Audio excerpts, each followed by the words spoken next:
为了逼迫女儿和自己结婚，他疯狂地用皮带抽她后背，打完之后又要求女儿帮他洗澡搓泥，为待会儿的洞房做准备。而这丧心病狂的一幕全被母亲看在眼里，可她并不敢上前阻止，只是用言语祈求丈夫，说那可是你的亲生女儿，这么做是违背伦理的。可丈夫闻言竟一巴掌甩到了妻子脸上，接着就搬出圣经里的话，给自己的受刑找起了冠冕堂皇的借口。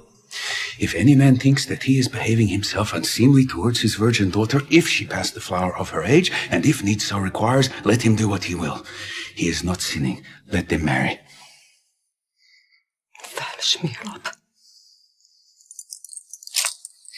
You shall be scalded. 看着母亲被父亲暴打，躲在门后的安娜也不知如何是好。而更让她想不到的是，因为母亲的出言不逊，父亲第二天就把她带到了铁匠铺，量身打造了一副铁嘴套，上面有个刚好可以压住舌头的铁件儿，戴上之后再用一把坚固的锁牢牢扣死后面的卡扣，这样就能彻底封住妻子的嘴，让她再也说不出半句阻拦她的话。而面对如此变态至极的行为，母亲却不敢有丝毫反抗，因为她的男人是小镇上所有人奉若神明的牧师，他说的每一句话，干的每一件事儿，在这片土地上都如同神谕。可安娜看着母亲眼里熄灭的光，还是没忍住凑过去小声抱怨 Why do you let him do this? I'll never be like you. This is no way to live. I'd rather die first.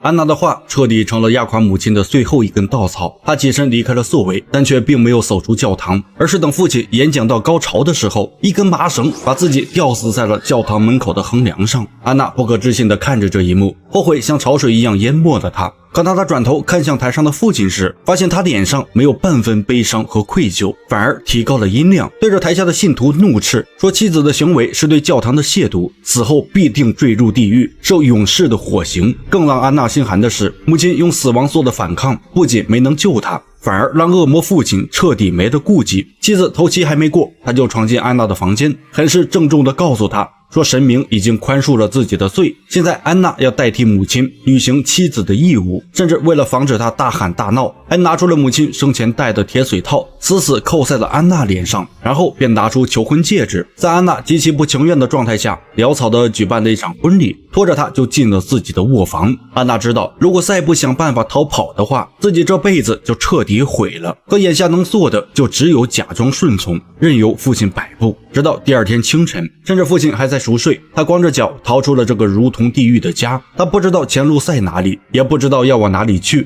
他只知道跑得越远越好，再也不要见到那个男人。可逃出的家才是他苦难人生的开始。由于长时间的饥饿和缺水，在跑了2天1夜后，他终于忍不住倒在荒漠里，彻底失去了意识。等安娜再次醒来，发现自己躺在一辆颠簸的马车上，她看着眼前几个陌生的面孔，天真的以为自己遇到了好人。可她不知道救她的人是当地出了名的人贩子。男人看着她颇有几分姿色，便以300美金的价格把她卖到了一个小镇上的酒馆里。起初安娜还以为这只是一个普通酒馆，自己在这儿做服务生也挺好的，直到她被领进宿舍，看见满屋子衣着暴露、满嘴黄腔的女人，她才终于明白自己刚逃出亲生父亲的地狱，就一头扎进了另一个吃人的魔窟。好在这个地狱里还留着一丝微弱的善意，在这里干了10几年的琳达像姐姐一样护着她。每当有喝醉的客人想对安娜动手动脚时，琳达总会第一时间站出来，笑着把客人拉到自己身边，替安娜挡下所有的丧事儿。可时间一长，总会引起某些变态客人的不满。有次琳达实在是拦不住了，情急之下，她拿起客人放在桌上的枪，直接扣动了扳机。可她救了安娜，却把自己送上了绝路。酒馆有一条铁律，但凡有客人因为员工死在这里，不管什么原因，员工都必须以命抵命。就这样，琳达被一群男人押上了绞刑台。安娜站在人群里，看着唯一护着她的姐姐在绳子的拉扯下停止的挣扎，眼泪止不住的往下流。也是在这一刻，她终于明白，在这个男人说了算的西部世界，女人的命连路边的野草都不如，想要活下去，她只能靠自己。从那天起，安娜眼里的天真彻底消失了，她接受了自己的命运，正式成为了酒馆里的一员。而这样的生活一过就是7年，期间她结交了最好的朋友丽兹，两个女孩互相扶持，约定着总有一天要离开这里，去过正常人的生活。可一场意外再次打碎了他们的憧憬。这天，丽兹因为不堪客人的欺辱，一口咬破了对方的舌头。酒馆老板本想赔钱了事，可对方却煽动所有客人一起要求老板割掉丽兹的舌头。而为了平息客人的怒火，也为了给酒馆里其他女人一个警告，老板只好拿出匕首，硬生生割掉了丽兹的舌头。听着她撕心裂肺的惨叫，躲在门后的安娜唯一能做的就是赶紧帮她找镇上的医生。可等医生处理好伤口，竟直接递给丽兹一本手语书，这就意味着她从此再也没了说话的能力。而这也让丽兹恨透了这个地方。伤好之后，他便带着安娜去了镇上的婚介所，托媒人找了一个偏远小镇的农夫。男人死了妻子，带着一个儿子，不嫌弃他的工作，也不嫌弃他是个哑巴，愿意替他赎身，娶她为妻。可就在丽兹收拾好行李准备离开的前一晚，酒馆老板突然找到他们，说有个出手阔绰的大客户今晚包下了全场，要见这里的所有姑娘。老板再三警告，这期间谁都不能出岔子。丽兹为了能顺顺利利离开，只好答应再出最后一次台。而作为头牌的安娜迫切地想知道这位大老板是谁，结果只是看了一眼侧脸，她浑身的血液立马就凉了。没错，大老板竟然是他的亲生父亲。他就像一只阴魂不散的厉鬼，连续找了安娜8年，如今再次相见，哪怕出台时安娜特意戴了眼罩，父亲还是感知到了什么。为了更加确认心中的猜想，他还伸手摸向了安娜的脖颈。当指尖触碰到那2颗天生的黑痣时，他脸上瞬间露出了病态的兴奋。 She's the one. 来到房间之后，父亲迫不及待地摘掉安娜的眼罩，质问她当年为什么要逃跑。可此时的安娜已经被吓得魂不附体，一个劲儿地往后退，而这刻意疏远的举动也导致父亲兽性大发，熟练地抽出腰间的皮带，二话不说就朝着她抽了过去。You are mine. It is God's will. 趁着闺蜜撕心裂肺的惨叫，丽兹实在是忍不下去了，气势汹汹地推开房门，然后一刀划在了父亲脸上。可这样的后果就是彻底激怒这个恶魔，他猛地冲上去，一把抓住丽兹的手腕，反手就把匕首刺进了丽兹的胸口，当场毙命。而他的死也给安娜换来了一线生机。趁着父亲上前抓自己的时候，他猛地一把将其推开，然后快速拔下丽兹身上的匕首，一刀划开了父亲的喉咙。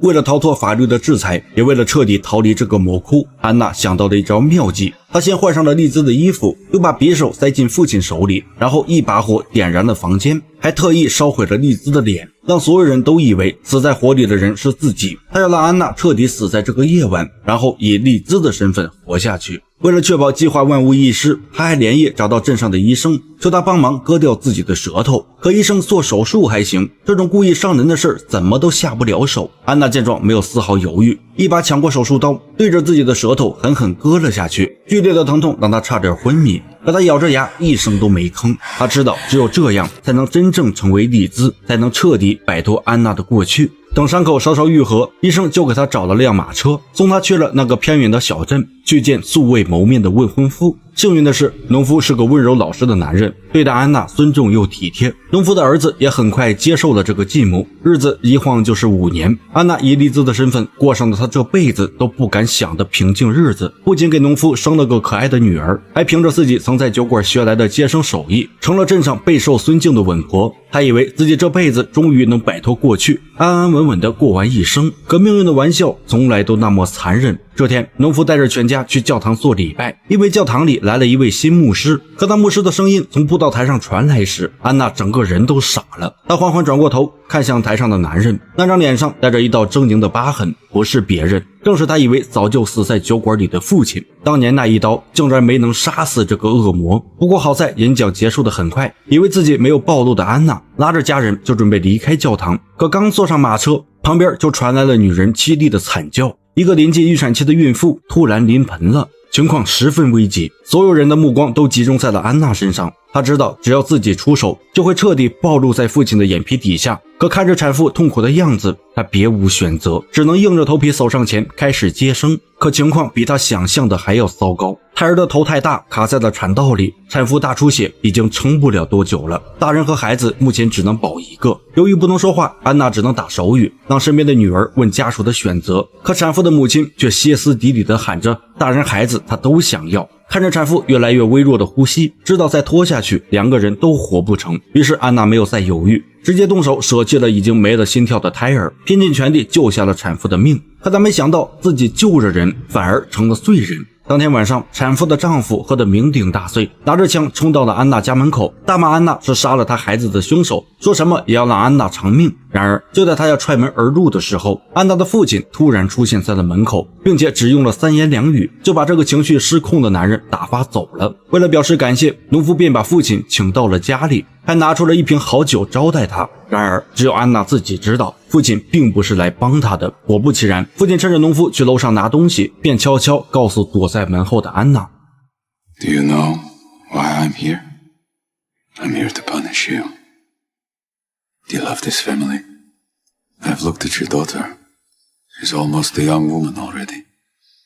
第二天一早，农夫的儿子准备喂牲口，结果刚打开羊圈的门，就被眼前的景象惊呆了。只见他们养的10几只羊全都被人开膛破肚，惨死在了地上。农夫被这一幕气得浑身发抖，以为是昨晚那个产妇的丈夫干的，立刻拿上猎枪，带着儿子去找对方讨个说法。安娜则留在家里处理尸体，为了不让女儿看到这血腥的一幕，还以玩捉迷藏的名义蒙住她的眼。可万万没想到的是，她刚走进羊圈，身后的大门就哐当一声被人关上了，并且怎么都打不开。更崩溃的是，透过门缝往外一看，发现父亲牵着他女儿的手一步步走远了。这可把安娜急坏了，搬来凳子想从高高的窗户翻出去，结果脚下一滑，整个人摔在地上，当场昏迷。等他再次醒来的时候，农夫和儿子已经回来了，并且女儿看着也并无大碍，他这才松了一口气。然而女儿接下来的话却再次让他如坠冰窟。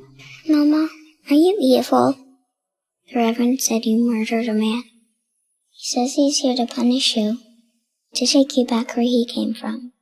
虽然父亲没有伤害女儿的身体，却把最恶毒的话种进了孩子心里。安娜知道她不能再坐以待毙了，她要是再躲着，父亲会一点点毁掉她的一切。于是到了半夜，等农夫和孩子们都睡着，她便悄悄起身，拿上家里的猎枪，骑着马直奔镇上的教堂。她要在父亲动手之前先杀了这个恶魔。可当她推开教堂的门，悄悄来到父亲床边，掀开被子时，才发现自己竟然中计了。他以为自己是主动出击的猎人，没想到从一开始他就是父亲棋盘上的棋子。当安娜疯了一样赶回家的时候，看到的是他这辈子都无法忘记的地狱景象。农夫倒在羊圈的地上，肚子被活生生划开，并且父亲还把他的肠子缠在了他脖子上，早就没有了呼吸。更让安娜崩溃的是，女儿的声音在这时响了起来。等她冲出去，才发现自家的房子已经被大火吞噬。火光里，她仿佛看到了父亲那张病态的笑脸。她知道这个男人就是要让她看着自己拥有的一切是怎么被他一点点烧掉的。她没有时间悲伤，立刻带着继子和女儿，驾着马车要去投奔农夫的父亲，也就是她的老公公。可他们真的能逃出父亲的手掌心吗？马车行驶在积雪覆盖的荒原上，车轮突然被一块埋在雪里的羊尸体绊了一下，继子手里的猎枪瞬间掉在了地上，男孩只好停下车去捡。可就在他拿起枪的瞬间，自己却中了弹。很明显，这一切都是父亲的手段。安娜抱着继子冰冷的尸体，眼泪无声地往下流。此刻她的心里已经没有了恐惧，只剩下滔天的恨意。不过就算是报仇，也得先把女儿安定下来。好在接下来的路程并没出意外，母女俩顺利抵达了目的地。而当老人听完安娜的讲述，当场就哭成了泪人，说什么也要去杀了那个恶魔。可安娜却只让他看护好女儿，报仇的事儿他自己来。说完就端起猎枪，守在了家门口。他知道父亲一定会来，今天他们之间必须死一个。结果没想到的是，父亲的确是等来了，可他说的话却让安娜根本不敢开枪。 I was truly prepared to forgive you back in Bismuth. I loved you. You should have seen that. You turned against me, just like your mother. But again, I have been provided with an alternative. That's right, Joanna.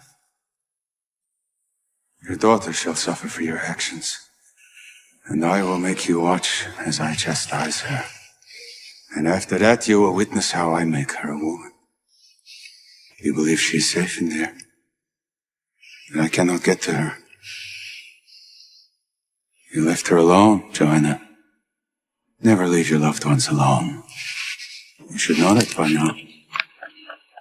他疯了一样冲回屋里，直奔女儿的房间，看到她安稳地躺在床上，才松了一口气。可他一转身就看到了死在墙角的公公，老人早就被父亲杀害了。安娜又中计了。他立刻抱起女儿冲到隔壁房间，先把女儿从窗户送了出去。可就在他自己要跳出去的时候，父亲突然抓住他的脚踝，把他狠狠拽回了屋里。而惯性也导致父亲撞在身后的酒柜上，烈酒洒了他一身。但此刻已经顾不上那么多，现在他只想赶紧得到安娜的女儿。为此，他先把安娜绑在了屋里的木桩上，然后就拿出皮鞭，像当初鞭打安娜一样，狠狠抽在了小女孩后背。完事之后，就准备让她从女孩变成女人，而这也彻底点燃了安娜骨子里的所有狠劲儿。为了不让女儿受到和自己一样的伤害，她硬生生把胳膊扭了360度，从木桩上挣脱了出来，然后又咬开手上的绳索。等父亲听到动静转过身的时候，安娜已经拿起油灯，直接洒在了他身上。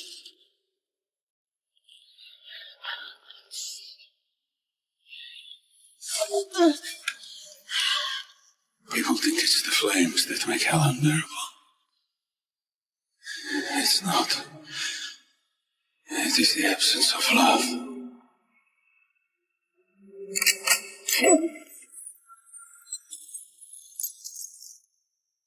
安娜用了10几年的时间，终于亲手杀了这个毁了她一生的男人。几个月后，她按照农夫的遗愿开了一家伐木场。她以为自己终于摆脱了所有噩梦，终于能和女儿好好过完这一生了。可她没想到，命运的镰刀早就已经悬在了她的头顶。这天，湖面上驶来一艘小船，一群穿着警服的男人来到了她的家门口，为首的警长居然是那个产妇的丈夫。原来那晚他去找安娜麻烦的时候，父亲之所以能几句话把她支走，则是给她介绍了一份工作，让她去酒馆所在小镇上的警局当副警长。这样的美差，男人自然不会错过。可没想到，当上警长之后，他发现丽兹竟然真是个杀人犯，也就是安娜现在用的这个身份，并且通缉令已经挂了好几年。原来那晚丽兹听到安娜的惨叫，冲进屋去救闺蜜的时候，手里不是拿着一把刀吗？其实这把刀早在割伤父亲之前就已经杀害了酒馆老板，因为老板当时并不想放丽兹离开，一怒之下他这才动了手。只是没想到自己后来也惨死在了这把刀下，并且还被安娜顶替了身份。而让安娜想不到的是，父亲死前又摆了他一道，居然让和自己有仇的男人去那里当警长。而面对升职加薪又能报仇的好机会，警长自然不会放过安娜。而安娜听完逮捕自己的理由时，她没有辩解，也没有反抗，因为她知道不管她说什么都没人会信。她冒名顶替了丽兹的人生，享受了丽兹本该拥有的平静日子，现在她也该替丽兹背上这条人命。而等小船行驶到湖中央，安娜回头看了眼女儿，见她一切安好，便露出了这辈子最轻松的笑容。